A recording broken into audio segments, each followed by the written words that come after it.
Young adults are more bullish about changing the world than securing their financial future. And here to talk with me about this, Surya Kolluri, the head of the TIAA Institute. Surya, welcome. Hi, Bob. How are you? Well, thanks. And I'm eager to learn more about the study that you all just published around young adults. Yeah, thank you, Bob. We wanted to take a closer look at the mindset of young adults, particularly in relation to retirement and their aspirations for retirement. In fact, we call the study Young Adults, Their Attitudes and Outlook Towards Retirement and the Future. And what we found, as you correctly paraphrased, is a lot of them in the study we learned say that they can improve the world. For instance, but as they look ahead, they're not thinking enough about their own personal financial future and their retirement plans. So we really wanted to understand why global issues resonate with them more than the personal issues. Seems like a paradox. So that's what we analyzed. Right. So why is it that they're more concerned about these global issues? So I think if you think about the big challenges we face, what's in the press, and the activism that you notice among the young population, they feel like they can participate, they can be involved, they can be engaged, they can organize. So they feel like they are contributing towards some broader goals that they can be part of. Whereas individually, perhaps they don't have enough education, enough guidance, enough conversation for them to be able to take specific action, to even know that they need to take action. And even if they knew that they have to take action, what action would be beneficial? Yeah. So I want to talk more about that in a second, but some of the key findings when it comes to their personal finances were a bit distressing. Indeed. And also, Bob, I was wondering if you'd be interested if I were to talk a little bit about the background of the survey as well. By all means, please, Surya. Yeah. So we partnered with Georgetown University, and Georgetown University has what they call an Aging Well Hub. That's part of their business school. It's called Impact at Georgetown University, McDonald School of Business. So we partnered with them. We launched this survey in the early March timeframe, and we polled about 1,000 young adults.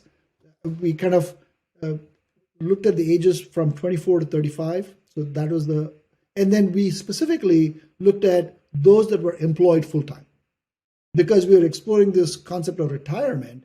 And so, presumably if they were employed full time, they had access to retirement. And so we wanted to ask the question, if you had access to retirement, what is your perspective? And we made sure that they represented all genders, age bands, geographies, education income levels, and with sufficient focus on racial, ethnic diversity as well. So one of the things in the study, some of the key findings are that 42% said that they're living paycheck to paycheck, 51% said they don't expect to do as well financially as their parents, and 33% said only 33% said they could handle a unexpected major expense. Yes. In fact, it is interesting, right? If you think about what we've all been through, that is coming through the pandemic, and how did we feel before the pandemic, during the pandemic, and coming out of it, right? What is the financial situation today? It is not a surprise that, young adults look to parents for continued financial assistance. And if parents are struggling, children are struggling also, because there's a little bit of wealth transfer going on a day-to-day basis. So part of what the young adults are reflecting to us is, hey, given inflation, given various demands on, having to pay back student loans, et cetera, that if you balance all that, there's a paycheck to paycheck issue. And if you look at it from a day-to-day versus a tomorrow, they're feeling the pinch day-to-day. The second point that you make is very interesting, because there's a nuance in it, which is the American dream. Am I going to do better? Am I going to do better financially compared to my parents? Broadly, the answer is no. But if you dig deeper into the data, you're going to find some nuances that we can get to as well. And the thing, of course, that is distressing, Bob, as you correctly point out, is we do want people to be prepared for unexpected expenses. Plumbing breakdown, car breakdown, medical expenses, whatever they are. And the fact that 67%, close to 70, are not prepared for that, it is a troubling finding as well. Yeah. You mentioned in the release that 20% of young adults are turning to social media as a trusted source, but that the better option might be to turn to a financial advisor or to their retirement plan sponsor. Maybe talk more about that. Yeah. So my perspective on this, Bob, is that we shouldn't fight that. Meaning that social media is a reality, and they will, even if you said don't, they're going to. And the key word there is trusted, right? In other words, they are turning to social media for trusted information, which means that financial advisors, financial institutions should play a stronger role in those media to provide the right kind of credible information to this population, because whether you like it or not, they're going to be there. And providing the information and then guiding them over to a deeper conversation with financial advisors, either on the phone or digitally or in person, would be the right thing to do. But you can't just say, it's not trustworthy social media, come meet a financial advisor, because that ain't going to happen. So meet them where they are and then bridge them over to a conversation. Right. For many folks, maybe when they're young, they may not have sufficient assets to find a financial advisor who might work with them, which, at least to my way of thinking, leads to the retirement plan sponsor as being maybe the primary financial advisor guidance center.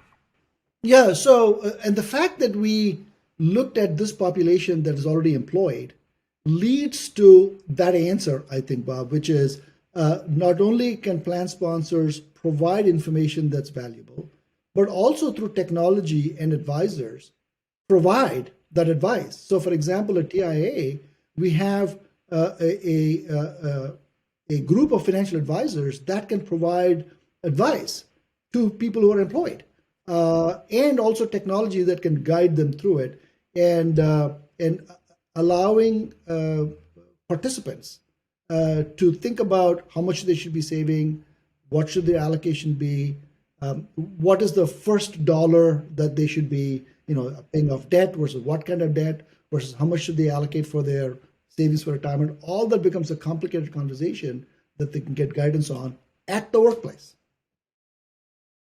You're right, Surya. It is complicated, right? Young adults enter the workforce with maybe student loan debt and then opportunities to use an HSA at work or a 401k or a Roth 401k. It does get complicated. Yeah, in fact, I'll tell you, one day I was listening to, I think it's a healthy habit for all of us in research to be at a call center to listen to actual calls, and as I was listening to many of these calls, the kinds of questions they ask are simultaneously basic. Where do I find this button? Where do I find that button? Simultaneously sophisticated. Tell me the difference between a Roth and a traditional.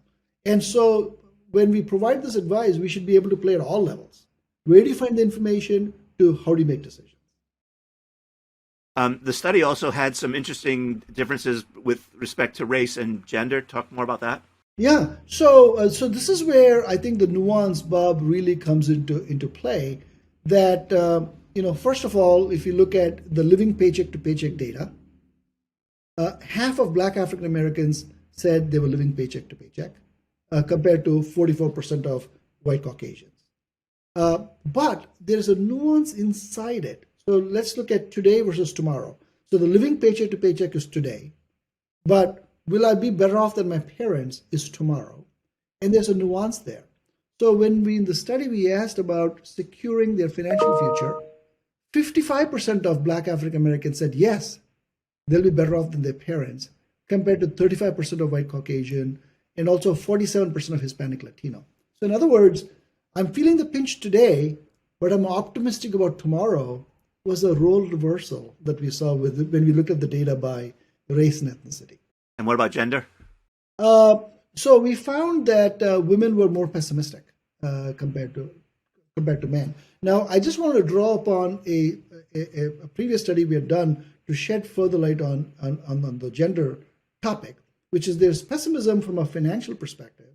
But if you think about appreciation of longevity, understanding of longevity, women's sense of how longer they're going to live is much stronger than men.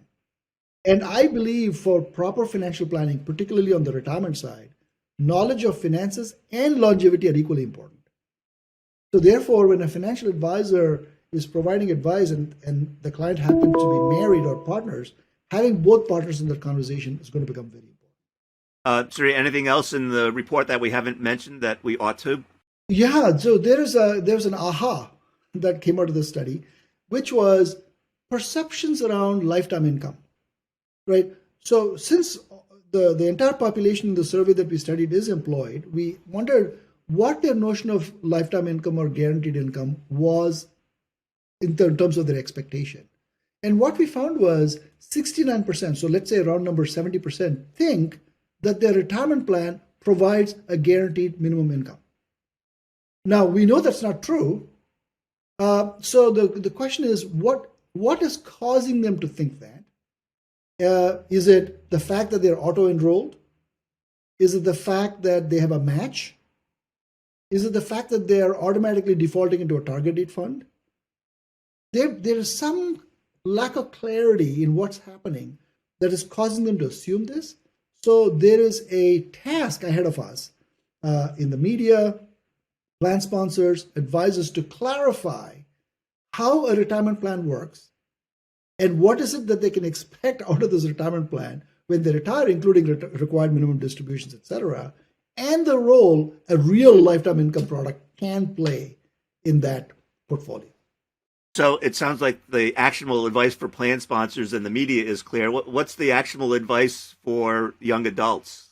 Yeah, so for young adults, it is, first of all, understanding what options they have.